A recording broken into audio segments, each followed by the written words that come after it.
Over the last few years, having a healthy work environment has fortunately become much more of a priority, both for employees and for employers and administrators. Now, while physical safety has long been a priority in most workplaces, care and awareness for our mental well-being hasn't always evolved at the same speed. So today, we learn about the importance, the development, and the benefits of psychological safety in the workplace, at school, and in everyday life.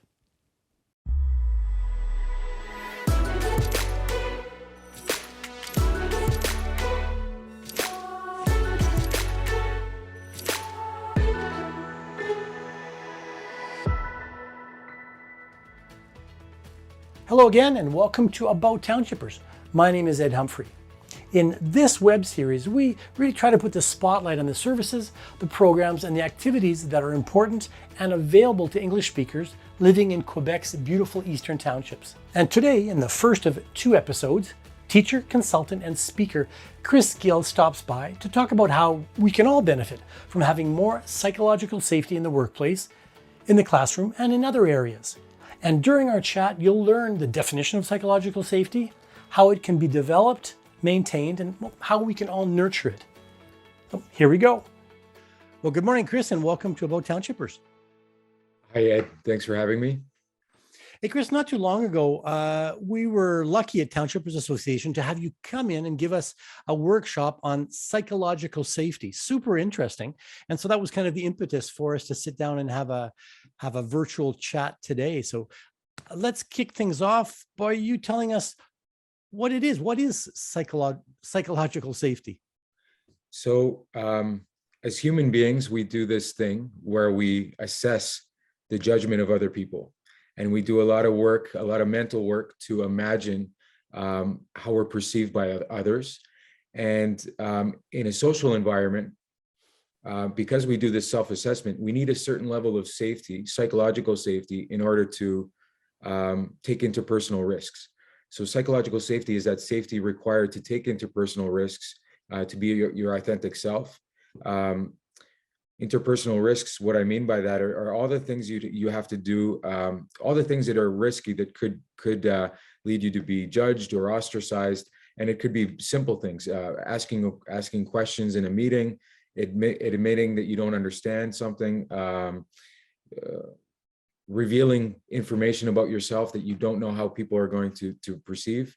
So it's a term to describe the level of safety a person needs in a group to feel like they can be authentic, take interpersonal risks without the fear of being ostracized, which is a big fear, our major fear as people. We don't want to be kicked out of the group. Out of the group. And I'm thinking back to elementary school, wanting to fit in and be part of the group and be accepted. And then as a teenager, and I remember being in class at university and should I ask this question? Am I going to look like an idiot if I ask this question? And I can see how that would be super important. But so how did you get interested in this? I've always been a person interested in other people. And for me, it's most fun when people are their authentic selves and they come out of that shell. But I had an opportunity to teach in Quebec City for the first time. I had never considered teaching, and I taught in a high school 1 year in Quebec City. And a high school is a special place because it's the peak of social anxiety. It's I think most people would say that the high schools are places where the psychological safety is can be pretty low. It's not easy because they're teenagers, they're coming into their own, and that peer judgment is so important. And so they're trying to manage their reputation. They're being very careful. And I get into the classroom and I'm noticing that if you are curious about these kids, you really want to know who they are, and it's clear that you care about them, you would see this defense drop and you'd see them come out of their own. And it was so interesting to meet these young people at that, especially at that age, they're so interesting, right? And they'd come out of their own, and then they'd start being nicer to each other too, because they weren't working so hard to protect protect themselves.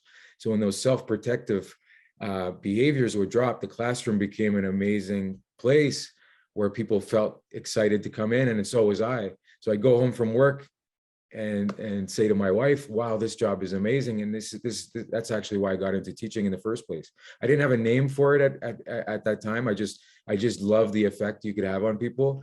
And I pursued a career in education. And then in recent years, I've been researching the subject because it's fascinating to me, the effect a leader can have or a teacher can have on a group to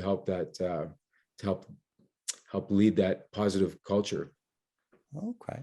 So now I'm trying to tie all this into my different life experiences in different environments in school and leadership roles and student roles.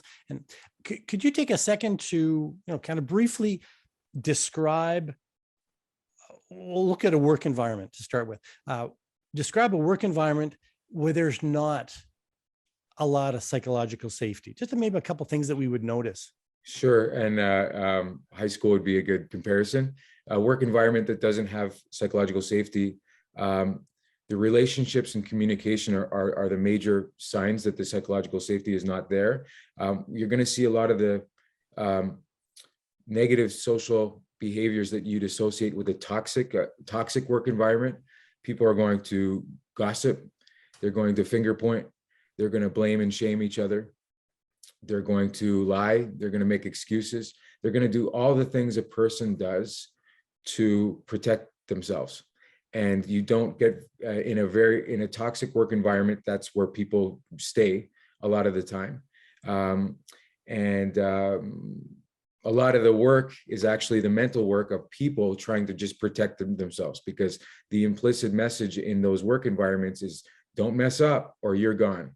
And so people are struggling really hard just to look, I'm doing my thing. And just by nature, we all do this. When we're insecure in a social environment, we're prone to doing defensive things. So we're going to point out someone else as to try to find some other scapegoat, or we'll bond together to find an enemy. People, it'll be very cliquey or tribalistic. These are the things people do when they're insecure, and we all do it when we are prone to those self-defensive behaviors, right? I think back, I've been victim of that, and I've taken part in that, throughout my life. Yeah, and that's a big thing to admit. Myself, absolutely, everyone has. And for me, a big thing is promoting an awareness around it, saying, look, people do this, so let's examine the environment. This is no one's fault. Often this is no one's fault that psychological safety is not widespread, and it's just we need to face the fact that schools weren't built for that tribal feeling necessarily. So we have to actively lead it, or businesses and organizations, they weren't built for that tribal feeling of belonging. So it's the leaders and it's the people in those places that are crucial for establishing that sense. And gradually you can push it to a place. Gradually you can work towards a place where people love coming to work. They're not stressing all the time. And this is important to mention. Interpersonal problems, politics in the workplace, are often cited as the most important reason why people burn out, why people, the number one source of stress at work. It's the politics. And so when you ask people, I've asked hundreds of people, can you name a toxic workplace? Can you describe it? They're going to describe all these things we talked about. And it's this mental work we do that really drives a lot of the stress in the workplace.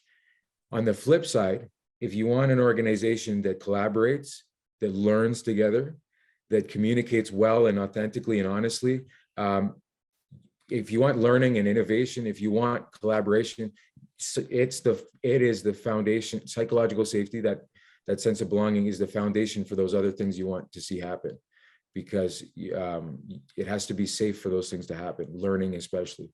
Now you're not, just want to make sure you're not suggesting, if we go to the other extreme, that we have to be nice all the time and that we have to just, that's not what you're saying at all. No, and this, culturally we're using the term safe space, and it's different, because in a place where you've established that psychological safety, people are going to have conflicts, but they're going to be conflicts focused on issues and a common purpose. They're not going to be conflicts about finding out who's to blame.